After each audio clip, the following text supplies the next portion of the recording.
friends and welcome to my channel. In this video, we are going to be sewing our block number 2 of our Designer Mystery Block of the Month. This month's block is designed by Robin Picken. You can find her on Instagram. The name of this block is called Eat, Sleep, Sew, Repeats. That's what we're going to be sewing today, and it looks simple, but I think there's going to be a little bit of step to be sewn. This block is very attainable for beginner and experienced quilters alike. With that said, let's go into the sewing machine and sew our block number 2 for the 2026 Designer Mystery Block of the Month.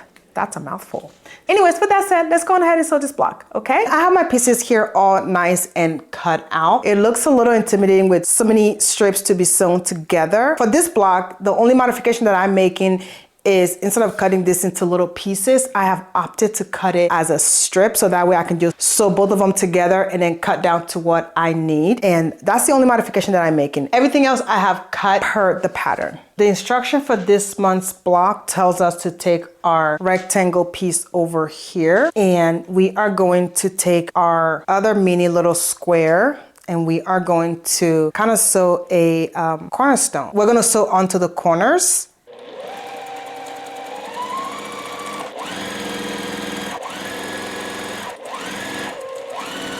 I'm just gonna cut a 1/4 inch away per my eyeballs. All right, so what I'm gonna do now is come over here and sew onto this side, then I'll press all at the same time.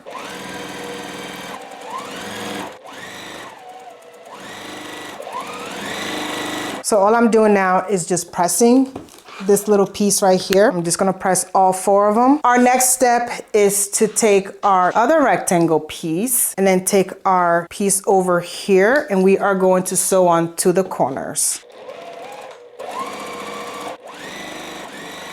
Just gonna cut away per my eyeballs. I'm just gonna press it down a little bit, and then I'm gonna sew on to the other corner, and then I'll give it a little heat. So what I'm gonna do now is just bring my iron and just press again. All right, and that's our second step, nice and done. So now that our second step is done, we are going to move on and complete our step number 3. What we are going to do is take these that we just recently made. We're going to make our tomato cushion. We're going to be making 2. I'm going to put it like this, and I'm going to put this right down the middle. Just like that. And that's what it's going to look like. This can be a block by itself. You could just put a top border, a bottom border, and side, and it could just be a little mug rug kind of tomato cushion kind of block. What I'm going to do now is just sew this piece, and then we will be done.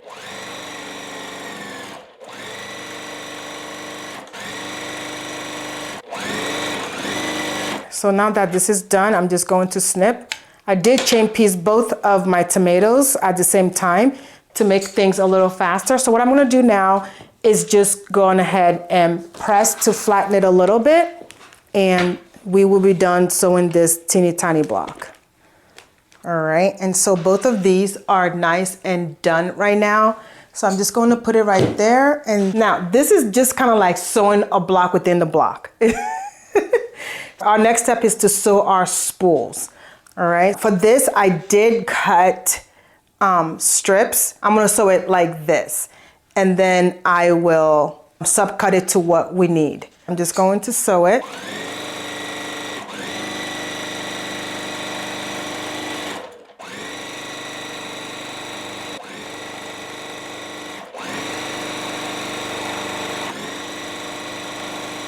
Okay, so now that this is sewn, I'm just going to give it a little heat, then I'll subcut it. So this is what we are looking like. What I am going to do is just bring my ruler and cutting to the size that it needs to be. I'm just lining my ruler up, and I will cut, and then I will come back and do a clean edge on the other side. So bring this over so it'll be nice and straight, and then line it up and cut. So now we have somewhat a nice straight piece. All right, both are nice and cut, and that's kind of like how you can kind of get like a perfect cutting. For me, it's easier to do it this way versus sewing the little pieces together and it not coming out the way I want it to. So now what I'm going to do is sew on the side pieces. We're gonna have one that's gonna go on the right, and we're gonna have one that's gonna go on the left. Okay, just like that. And I'm just going to chain piece it.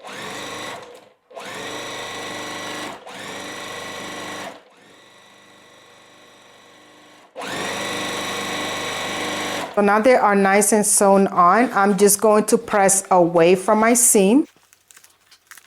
Both of these steps are done, okay? Our next step is to sew on our little accent pieces. We're gonna sew one to this side and one to this side, kind of like the spool bottom. That's what I'm gonna do now.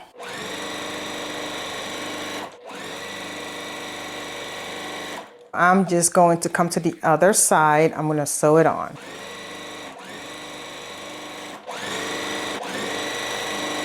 I'm gonna bring my iron and I'm going to press. These are done. This is what they are looking like. This particular block does have a top and a bottom. This is the top and this is the bottom right here. So your light blue is your top and then your floral is your bottom piece. Now that we have this nice and completed, we are going to bring our previously sewn block. We're going to put our tomato block right on top. And for this one, we're going to put our tomato block on the bottom. And we're gonna put this over like so, and we're going to put this over like that. And then we are going to take our sashing A over on this side, and we are going to put our sashing A over on the top over here.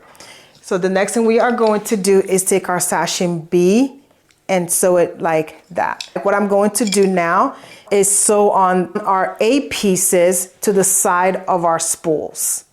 Okay, making sure that I'm not flipping my block. The light blue is still on top, and I have to make sure I do that. I have to keep telling myself not to flip the spool.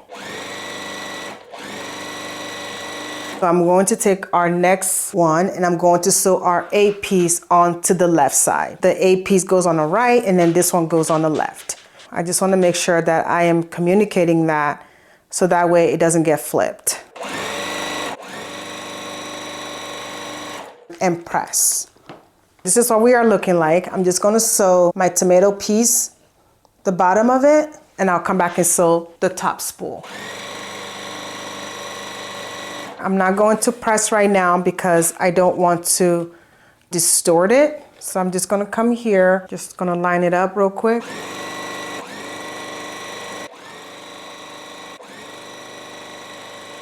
Okay, so now we have this sewn on. What I'm going to do is come over here and sew on to this part.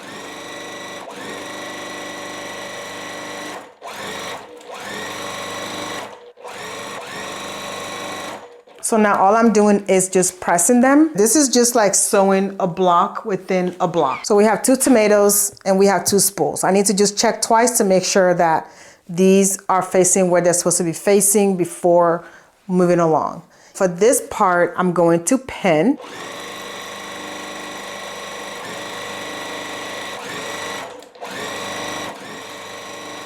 Now we are done. So here we are. This is our second block, all nice and completed here. This is kind of like a block within the block. You have your tomato right here and then you have your spool. You're just literally repeating it twice and placing it. The only thing you have to be careful with this block is making sure that your fabric placement are where it's suggested. Otherwise, it will look okay. It will be fine. It just won't be easier on the eye because right now everything just kind of looks symmetrical when you look at the block. That's the only thing that you have to be careful. Otherwise, this block is relatively attainable for beginner, moderate, and experienced quilters alike. Our block number 2 of our 2026 Designer Mystery Block of the Month is all nice and completed. That is all I have for you today. I hope you are having a great day. Don't forget to subscribe down below because I'd love to see you in my next video. Bye.